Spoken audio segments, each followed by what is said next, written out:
Welcome to YUUR Voice, a New Jersey public policy program brought to you by the Unitarian Universalist Legislative Ministry of New Jersey. UULMNJ is dedicated to providing a voice for justice, equality, and compassion in public affairs. My name is Ted Fetter, and I chair the Immigration Task Force of the Legislative Ministry. I'm hosting today's program. For the whole series of programs, we are looking at New Jersey's issues like mass incarceration, economic justice, and environmental sustainability. But today, the focus is on immigration. And now we want to talk mostly about policies relating to the detention and deportation of immigrants who come to the United States.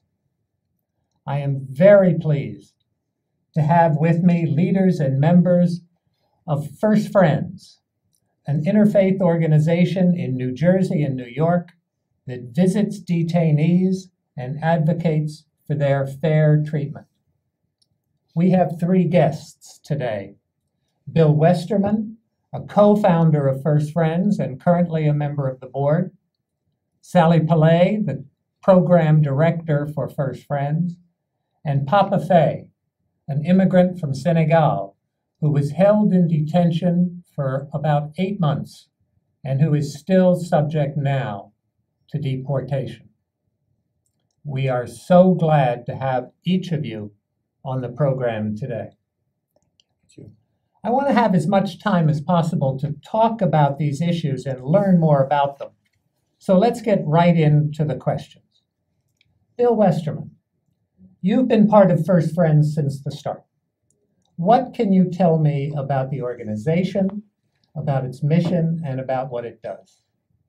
We're concerned citizens who are the first face of the United States. And we believe that since immigration has always been the bedrock of American society, that it's very important to welcome strangers and welcome immigrants into our midst and to treat them, as we say in our mission statement, with dignity and compassion.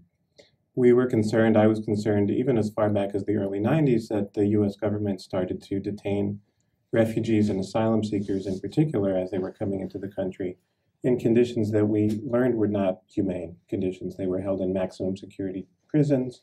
They were held in detention centers that didn't meet international standards for human rights. And we learned through visits to prisons and detention centers. I visited my first immigration detention center, jail actually, in 1994. 1994 was also the year of a riot at a detention center in Elizabeth, New Jersey, which was under the control of the Esmore Corporation at the time. So when that detention center reopened in 1997, some of us were very concerned about the conditions there and began to visit detainees originally through their lawyers and through programs that the volunteer lawyers and social service agencies had. Eventually pairing up with Jesuit Refugee Services, which had a Bible study and visitation program. And then we took over the visitation program ourselves in 1999 and continued to visit hundreds, literally hundreds of detainees and asylum seekers from war-torn countries like Afghanistan, Iraq, Sri Lanka, countries in West Africa, and asylum seekers from other countries around the globe to try to bring some humanitarian response and some sense of welcome and some sense of hope. Thank you. Thank you. I'm really glad that Papa Faye is with us.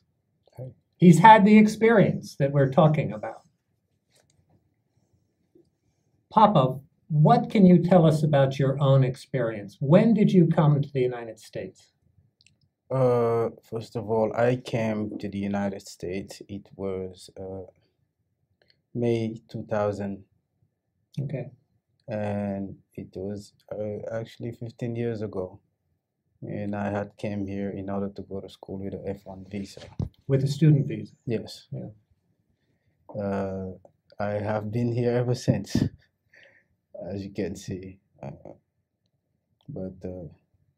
And the visa ran out, obviously. Yes, the visa actually ran out, and I have stayed like most of us. You know, like most of us that have immigration problems, we're here because of because we overstayed our visa.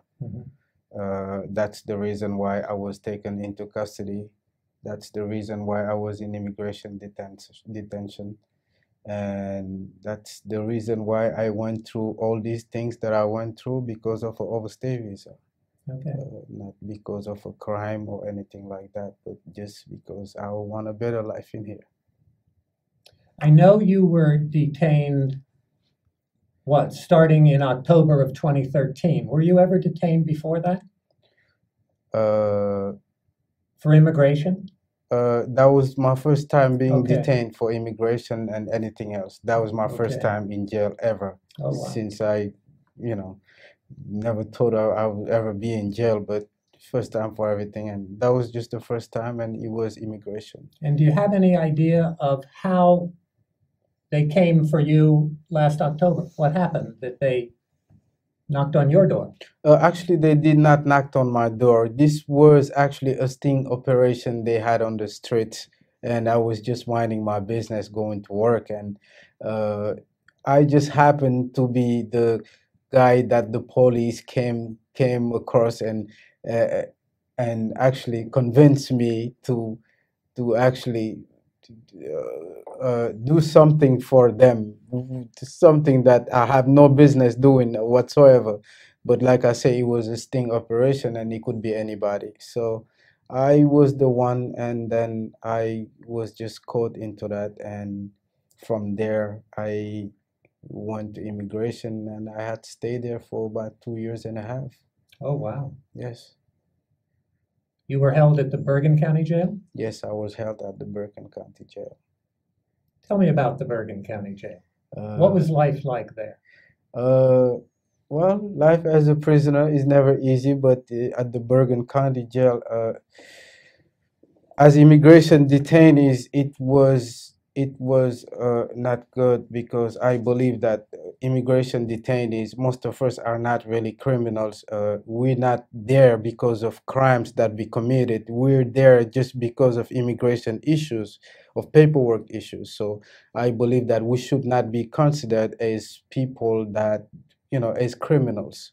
I tell a lot of people that overstaying a visa or coming into this country without proper papers is not a criminal offense. It's a civil offense. It's Exactly. like not paying a fine or something like that. Well, and in fact, if someone is coming as a refugee, it's not an offense at all Fair enough. under the Geneva Conventions. Yeah. Exactly. But in these detention centers, you are actually you as an immigrant, you are actually considered as a criminal per se. Even when we're there for visits and stuff, we are being held in. We're behind the glass on the phone. We're not allowed to touch each other or anything like that. So I don't think that's the proper way to go about visits for immigrants, for people that are here just for because they trying to get a better life and stuff like that. So and there's a lot of stuff that happened into immigration detention, whether you're not considered as the general population, so a lot of stuff been happening in there, talking about the food, talking about your religious beliefs not being respected, talking about how your rights are constantly violated in there. Well, let's talk a little bit about those things. The food? The food, I can tell you, it was not that great unless you start complaining and making noise as they do, like writing grievances and stuff like that. So, but then that's the least important thing to me. The food is the least important thing to me. The most important thing was about when people's rights are violated, when people are treated not like real human beings. That's when it hurts. That's what I think. That's what people need to know about. Is this mistreatment, is a lot of it just with voices and with names and things like that, or is it physical? It's it has its voices, its names, and it could get to being physical, Okay. actually, because they do not want you to voice your opinion, and if there is anything wrong, the things that you have to do in order for the right people to get to it, if you do it, it has is been repercussions. Repercussions. Exactly. So all those people that are writing grievances and complaining about things that has not being done right and everything else, a little later you will see they will try and get back at you. By clamping down on Exactly. And something that you used to be able to do, that kind of thing. exactly They'll things take that away something. exactly things that you've been entitled to, things that you have the right to have, they will take it away from you, and there is nothing really you could do about that. Papa, did you have a lawyer? uh I actually was my own lawyer. I had to be my own lawyer, so I So defended no is the myself. answer, I guess, Yes, right? yes, You I had to did do not your have own a, research. exactly. So I was my own lawyer. So Did you have other immigrant detainees in Bergen County who were able to find a lawyer? there are couples, but not all of us were able to find lawyers. If few of us actually were able to find lawyers, and you have to go either through First Friends or some other organization Or that would other, just help you. But it was not easy to find a lawyer. Actually, the chances are like 95% of chances you would not find a lawyer. So most of the time, immigrants that are in there are either going outside, being deported, or they're never getting they're not winning their Right. case. right? They're not winning their case. It's luck for you to be able to get out of there and come I back want to here. talk about that in just a moment, Right. but there are two things that you Mhm. mentioned that I want to just very briefly get you the opportunity to talk about. One is you talked about not being able to exercise the religion Mhm. that prisoners wanted to exercise. Did that apply to you? Actually, some days, yes, because at a certain moment in time, uh, you know, as there are Christians in there that that goes to church, and there is a preacher, a pastor. There are Jewish people that goes to the synagogue, and there's the rabbi and stuff. So there are also Muslim people in there, but they was not able to have an imam to come and do Muslim services, and I did not think that was right, because uh, they saying that every faith has the right to exercise their religion, as it's all the same thing. So I did not see the reason why they wouldn't have an imam, and this was going on for about a year and something. So they finally found an imam after good. a year. After a year. Yes, after a year, but this has to be voiced, and some people had help with it, as like First Friends, and I had to go through First Friends, and they had helped accomplish that task. Well, that's the other thing I wanted to Mm. talk about for a moment. When did you contact First Friends? How did you find out about First Friends? And then when did you contact them? Actually, soon as I got there, since I did not really have a lot of families in here that I could contact it for visit, and I heard about this visitation program called First Friends. They have their flyers on the boards in our living headquarters and stuff. So I read it, and it says that you could call them for free over the phone, and you could write them letters. And so I have taken the address, and I wrote them a letter. I also called them, and for the first time, actually, that was my first time making contact while I was in detention. And I was just so happy that I was able to be on the phone and actually speaking to a live person, you know. So because in detention, when you over on the phone, it means that, oh, okay, oh, you must have money in your account to speak to somebody, or there is somebody who loves you out there. So it was a great feeling for me to speak to somebody, and that's how I get a hold of first friends, and I started talking to them, and I told them that I did not have anybody to come visit me and stuff. And sure enough, first friends wrote me a letter, a nice card, and told me that just to hang in there, just, you know, just words of encouragement and stuff. So uh, by the next 2 weeks, I had somebody coming to visit me. Good. Yeah, coming Good. to visit me.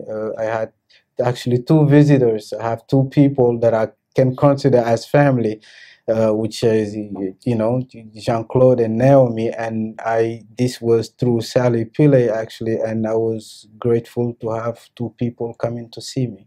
And I was grateful also to be able to call and speak to somebody from First Friends, tell them about my problems in there, and just kind of for them to help me voice out the issues that we're meeting on a daily basis in there in detention. My last question for right now, Papa, is how were you released? What happened? Why aren't you still there? Good question, actually. I was released because I have a final order of deportation, which is that at any time they can just come pick me up and send me back to my country. But if you have a final deportation order, it means that within 6 months of time, they need to take you out of the country to your country where you're from. So if they do not have your travel document, they have no choice but to release you after 6 months. So that's what happened to me. So I was released on an order of supervision. That's what they call it. Okay. So I have to check in with immigration every other 6 months to just so they can to make sure that I'm here. That you're here. So Yes. on. All right. Yes. So Sally Pillay, we've heard Mr. Faye's story. We've gotten into a good many of his own experiences, but you've worked with him and with a lot of other detainees. How similar is his story to so many of the other stories that you have with First Friends? Well, in some ways, it is similar. A lot of detainees that are held in detention in New Jersey, we constantly see individuals go through the similar experiences of Papa Faye. Individuals who are languishing in detention for a long period of time, cannot have access to legal services, cannot voice their opinions, and if they do, they end up being threatened with solitary confinement. And then the food quality, of course, across the board is horrible. Medical access to medical care, we definitely see that going on. And the detention centers, they should be, upholding detention standards. They want to hold individuals in detention, but there is really deplorable conditions that we are seeing of individuals being faced. Just for me to really specifically say, it's not just individuals who are undocumented are held in detention. We have asylum seekers, survivors of torture, victims of human trafficking, visa overstays, green card holders, men, women, children, families, pregnant women, the mentally ill, individuals who are, LGBTQ populations. Across the board, they are being held in detention facilities. Immigration, which is, ICE, Immigration's Customs Enforcement is a branch of Department of Homeland Security, which oversees the immigration detention and the removal operations. So through them, that's the branch that's going to try to deport folks. Over 84% of individuals in New Jersey do not have access to a lawyer. So in Papa's case, when he said he's been his own advocate and trying to go through the system, it is actually against you because it lowers the the statistic against you of you really winning your case and being Sure. ending up in deportation. And it goes the same way for asylum seekers. 1 in 4 actually have access to a pro bono attorney, who are overwhelmed with the amount of individuals that are being held in detention in order for them to provide, legal services for them. And so that is already a huge barrier and a challenge for folks. And so they end up being in the deportation path, and sometimes going back to a war-torn country where they face persecution, which is a huge, really something that we have to be sympathetic of for these individuals. And again, we also are seeing right now with the influx of children that are coming through and that are being held in detention, it's really causing a crisis in terms of the support that we are providing for individuals. Last year, we were able to sign a memorandum of understanding with our Lutheran partnerships to work with immigration both in New York and in Newark, where they would try to release vulnerable populations to us. Specifically, these are asylum seekers being released to us who have no family, no friends, no support, children aging out of ORR, which is the Office of Refugee Resettlement. Then First Friends can provide housing, clothing, food, shelter upon release, and try to assist them to gain independence and stability in communities. So those are some of the things we are Has the doing. agency lived up to that agreement? Do they regularly release these asylum seekers and so on? Right. To Currently, First Friends? yes, currently we have about 10 that are released through this ICE pilot program, as we call it. It's a community support program. But in total, we are assisting over 30 individuals, including asylum seekers, including unaccompanied minors who have aged out of ORR, who are part of this community support program. And in turn, we also provide visitation in 4 of the 5 facilities in New Jersey, where there are over 2,000 immigrants that are languishing in detention, including asylum seekers. Let me stop you on that. Papa was held in the Bergen County Jail, but as you say, there are 4 other detention centers, Elizabeth and Newark and a couple of county jails. How was his experience in Bergen, or how is the experience in Bergen like the experience in the other detention centers? Are they worse than Bergen? Is there anything particular about them that we should know? Well, across board, I think they all just have deplorable conditions. So I hate to triage which is one is better than the other. We, as First Friends believes, we would like to eliminate detention. And there is a detention bed quota of 34,000 people mandated to be held in detention on a given day across the country, which, as advocates, we are advocating to eliminate that bed quota in the 2015 fiscal year appropriations bill.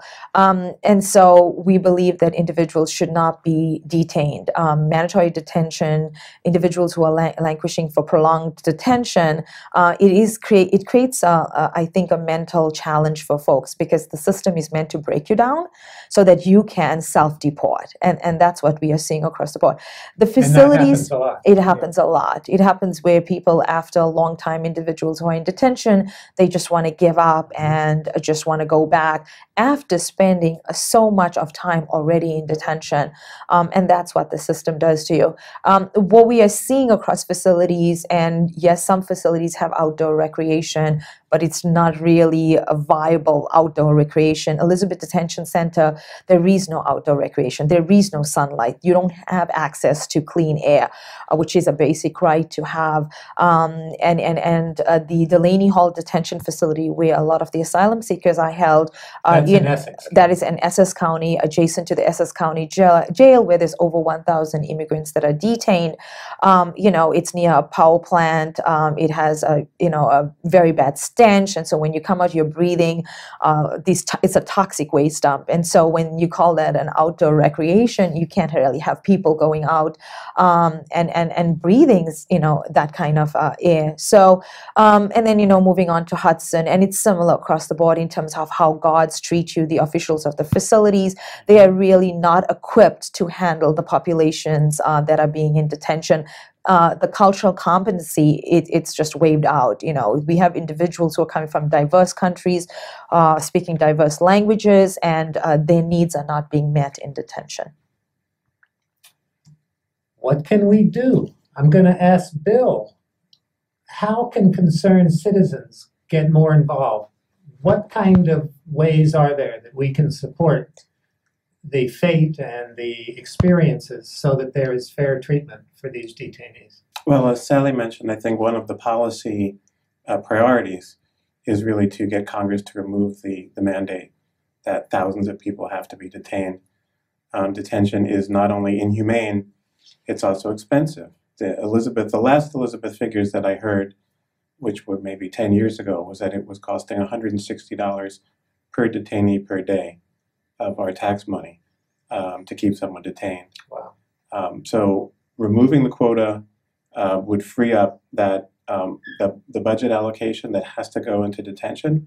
There are alternatives that are not only more humane, but more affordable and are not costing the taxpayers money. And in fact, many people can be working instead of being detained and could be paying taxes into the system rather than being supported by tax money. And then on an interpersonal level, programs like ours, visitation programs, which do exist around the country. It's not just a New Jersey, New York issue, but going and visiting once a month, twice a month.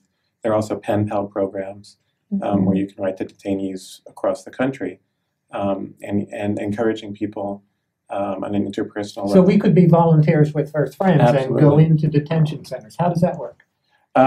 We maintain rosters of detainees that have requested visitors at Hudson County Jail, Elizabeth, and Delaney Hall, and Essex too, I think, or just those three. We will be starting Essex in the fall, but let me just add to what Bill is saying. We also have a Stamp Out Despair campaign where we collect stationery, stamps, envelopes, and we distribute this to the detainees. It's a means of communication. As a visitor, your visits help to boost their morale. They are, and end the isolation that they are feeling in detention. I need to stop this because we're running out of time. Bill Westerman, Sally Pillay, especially Papa Faye, thank you all Thank you. so much. Thank We you, friends. want to hear more, but there's just no more time. We hope our listeners will educate themselves and become more involved in helping immigrants in their own communities. Through the collective action of concerned citizens, real social change can happen. Please join us in making such change possible. And to find out more about the Unitarian Universalist Legislative Ministry of New Jersey, just go to www.uulmnj.org and look us up. Thank you very much for joining us today.